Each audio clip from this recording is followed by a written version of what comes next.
پہلی رکعت کا رکوع مل گیا تو تکبیر اولا یعنی تکبیر تحریمہ کی فضیلت مل گئی۔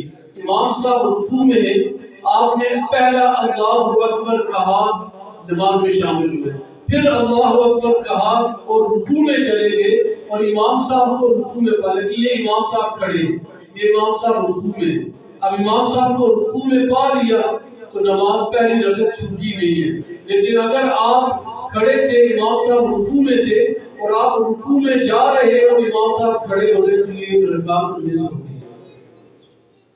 تکبیر تحریمہ میں لفظ اللہ اکبر کہنا واجب ہے۔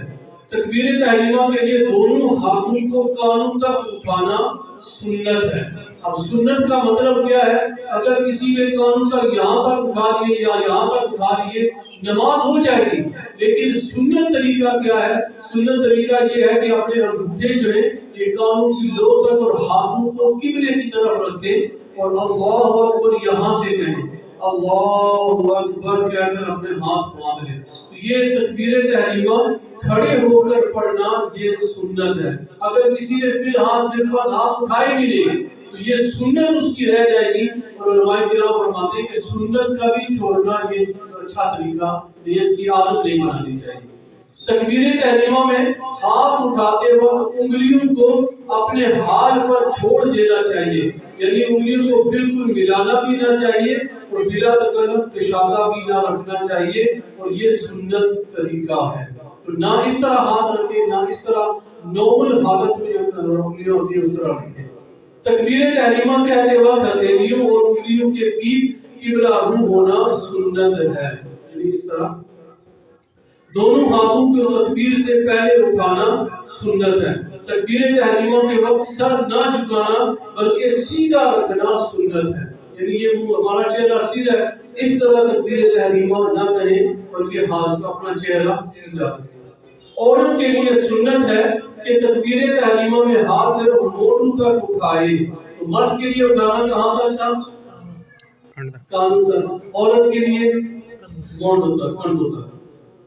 تکبیر تحریمہ کے بعد فوراً ہاتھ باندھ لینا سنت ہے، ہاتھ کو لٹکانا نہیں چاہیے بلکہ تکبیر تحریمہ کہنے کے بعد فوراً دونوں ہاتھوں کو کان سے ہٹا کر ناف کے نیچے باندھ لینا چاہیے۔ عموماً اللہ اکبر پھر ہاتھ باندھتے، تو اس طرح لٹکانا یہ سنت نہیں ہے، منع نہیں لکھا ہوا، سنت نہیں ہے۔ تو جیسے ہی ہاتھوں کو اٹھائیں اللہ اکبر فوراً ہاتھوں کو باندھ لیں۔ کہاں باندھنا ہے؟ ناف کنی، اس کے نیچے اپنے ہاتھوں کو باندھ لیں، یہ سنت طریقہ ہے۔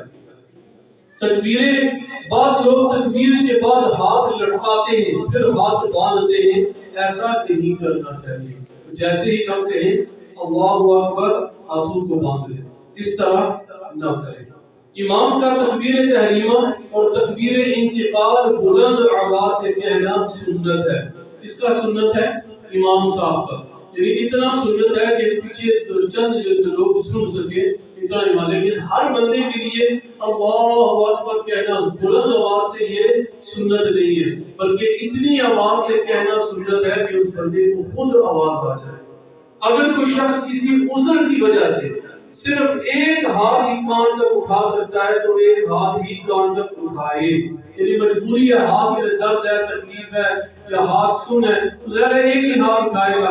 اب جس کے دو ہاتھ اللہ نے دو نعمتیں دیے وہ اپنے ہاتھوں کو یہاں پر اٹھائے۔ مقتدی اور اکیلے پڑھنے والے کو تکبیر تحریمہ بلند آواز سے کہنے کی ضرورت نہیں، صرف اتنی آواز ضروری ہے کہ خود سن سکے۔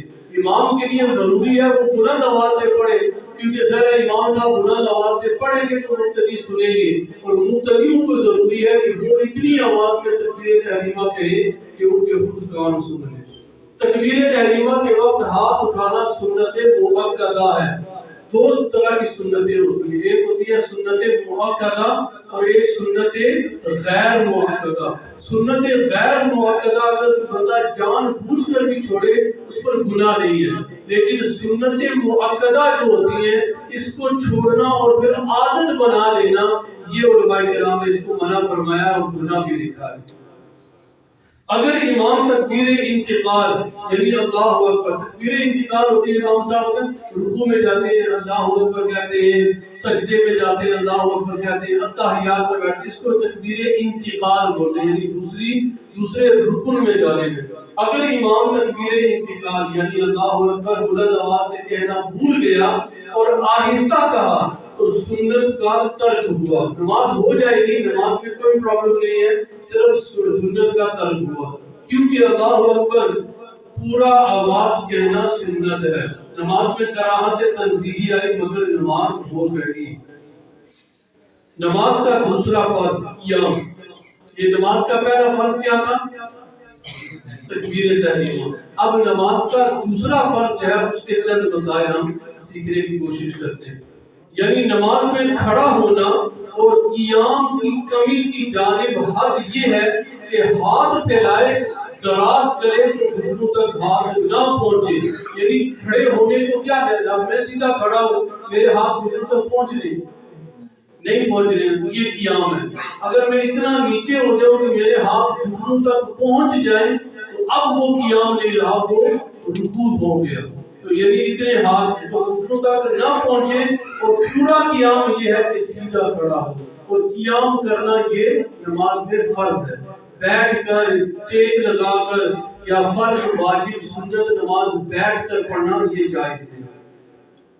قیام کی مقدار اتنی دیر تک ہے جتنی دیر قراءت ہے، یعنی جتنی دیر قرآن پڑھنا ہے اتنی دیر قیام بھی کرنا ہے۔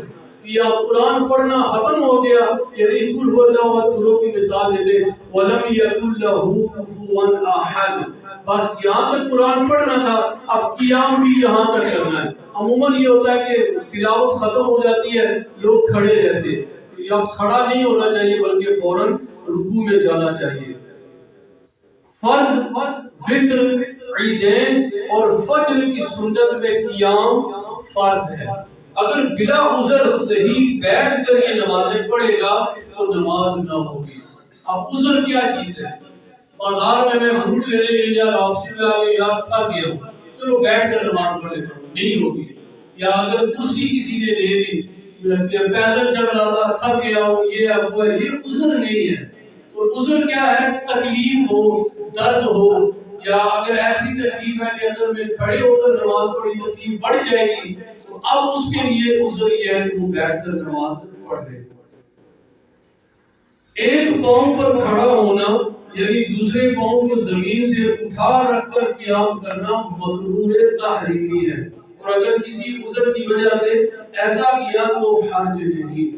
مثال کے طور پر یہ دونوں پاؤں میں ہم کھڑے، اگر کسی نے ایک پاؤں اٹھا لیا یا دوسرے پہ رکھ دیا تو ایک پاؤں پر بلا عذر وداؤٹ اینی ریزن اگر کوئی بندہ کھڑے ہو کر نماز پڑھ رہا تھا اور ایک پاؤں پہ اس کی نماز پڑھی تو اس کی نماز نہ ہوگی۔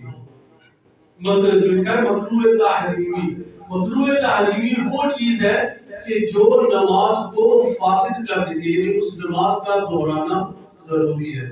اگر کچھ دیر کے لیے بھی کھڑا ہو سکتا ہے، اگرچہ اتنا ہی کھڑا ہو کر اللہ اکبر کہہ لے تو فرض ہے کہ کھڑا ہو کر اتنا کہہ لے بیٹھ جائے۔ اب بندے کو تکلیف ہے لیکن اتنی تکلیف نہیں ہے کہ وہ کھڑے ہو کر اللہ اکبر کہہ سکتا ہے اور تھوڑی دیر قیام کر سکتا ہے، پھر وہ بیٹھ جائے۔ لیکن اگر وہ پہلے ہی بیٹھ گیا اور اس نے قیام کو چھوڑ دیا اب اس کی نماز نہیں ہوگی۔ جتنی دیر وہ کھڑا ہو سکتا ہے اتنی دیر کھڑا ہونا اس کے لیے فرض ہے۔ اگر کوئی شخص کمزور یا بیمار ہے لیکن عصا یا خادم یا دیوار پر ٹیک لگا کر کھڑا ہو سکتا ہے تو فرض ہے کہ ان پر ٹیک لگا کر کھڑا ہو کر پڑھے۔ اب دیکھیے کتنی اس پر ممانعت ہے کہ بیٹھ کر نماز نہ پڑھی جائے۔ عموماً ہوتا ہے تراویح میں یا لمبی قرات میں جب نماز ہوتی ہے تو کوئی شخص ٹیک لگا کر کھڑا ہو جاتا ہے، بغیر کسی مجبوری کے ٹیک لگا کر نماز پڑھنا یا کرسی پر نماز پڑھنا یا بیٹھ کر نماز پڑھنا اس کی اجازت نہیں ہے۔ اگر بندہ ٹیک لگا کر پڑھ سکتا ہے، بیمار ہے لیکن ٹیک لگا تاکہ وہ بیٹھے نہ تو وہ ٹیک لگا کر بھی نماز پڑھ سکتا ہے۔ قیام میں دونوں پاؤں کے درمیان 4 انگلی کا فاصلہ رکھنا سنت ہے. کتنی انگلی؟ 4 انگلی. اور یہی ہمارے امام اعظم ابو حنیفہ رحمۃ اللہ علیہ سے منقول ہے. یعنی پاؤں اتنے پھیلا کر نہ کھڑے ہو جائیں اور پاؤں کو ملا کر نہ کھڑے ہوں. 4 انگلی کا کم از کم اتنا فاصلہ. اب ضروری تو نہیں ہے کہ ہر نماز میں جائے فیصلہ میں دیکھیے کتنا ہے، بس یہ ہو جائے مثال کے طور پر یہ کھڑا ہو، تقریباً 4 انگلی ہے پر اتنا بڑا. اس طرح پاؤں پھیلا کر نہ کھڑے ہوں اور اس طرح پاؤں کو جوڑ کر بھی نہ کھڑے ہوں. قیام میں تراویح بین القدمین یعنی تھوڑی دیر اس پاؤں پر وزن رکھیں، پھر اس طرح، لیکن یہ اس طرح راکنگ محسوس، اس طرح محسوس نہ ہو دیکھنے والا. بس یہ بھی دیکھیں میں نے آپ کو پتا ہے میں نے کس پاؤں پر وزن رکھا ہوا ہے؟ نہیں پتا نا. تو میں نے ایک پاؤں پہ، میں دوسرے پاؤں پہ اس طرح یہ وزن رکھ سکتے ہیں لیکن اس طرح نہیں کر سکتے.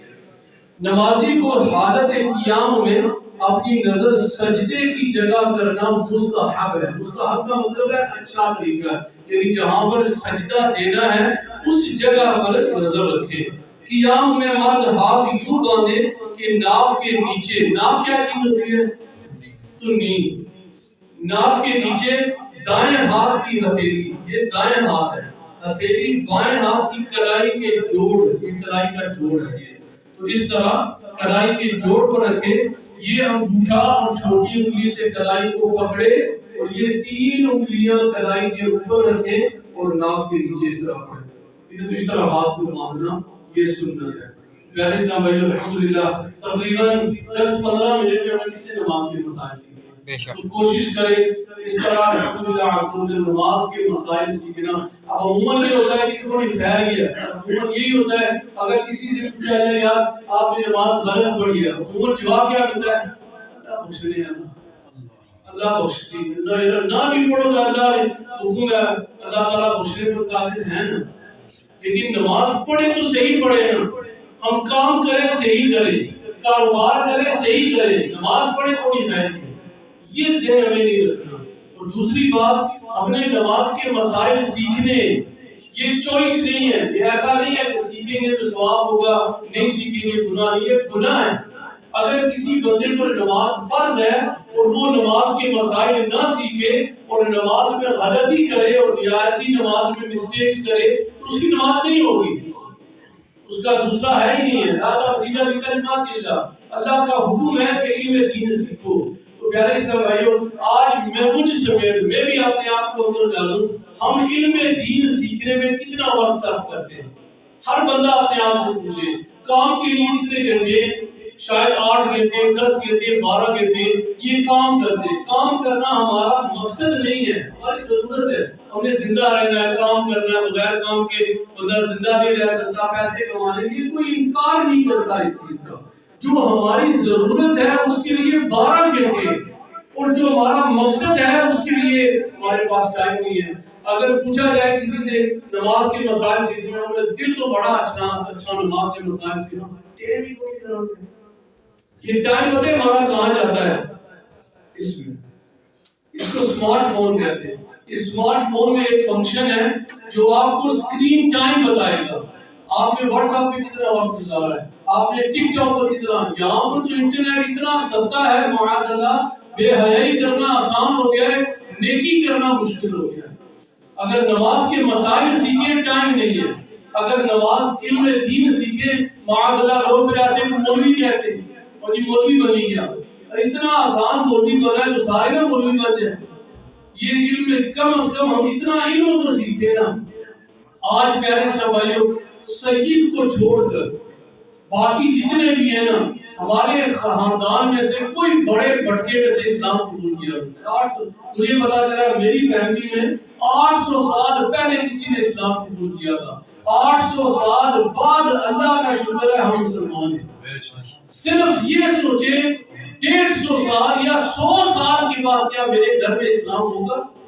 میں نے ایسے لوگوں سے ملاقاتیں کی ہیں جو حاجی ہیں، نمازی ہیں، ماشاءاللہ ان کے والدین نمازی ہیں، بیٹے کافر ہو چکے ہیں. ہر کوئی چاہتا ہے یار پیسہ کمائے، پیسہ کمائے. پیسہ تو کما لیں گے، اولاد ختم ہو جائے گی. یہ کس کے لیے کماتے ہیں؟ اگر ہر کسی سے پوچھا جائے یار کیوں محنت کرتے ہیں اتنی، ہر کوئی یہ کہے گا اولاد کے لیے. یہی اولاد اگر دین چھوڑ کر گئی تو کیا کریں گے؟ یہی اولاد ہماری ختم ہو گئی، اسی اولاد نے اگر گناہ شروع کر دیے اور اسی اولاد نے اگر وقت ضائع کیا، ہم دنیا سے چلے، ہم تو کل قبر میں چلے جائیں گے۔ جس طرح ہمارے بڑے چلیں گے قبر میں، میرے والدین تھے، آپ کے دادے پردادے لکڑ جو بھی آتے، وہ سارے کہاں ہیں؟ چلیں گے دنیا سے، ایک دن ہم نے بھی جانا ہے نا۔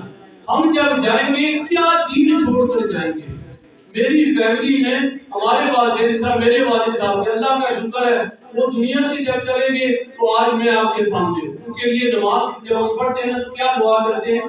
رب اغفر لی ولوالدی، قسم خدا کی وہ خوش نصیب والدین ہیں کہ جن کی اولاد وضو کر کے نماز میں دعا کرتی ہے اللہ میرے والدین کو بخش دے۔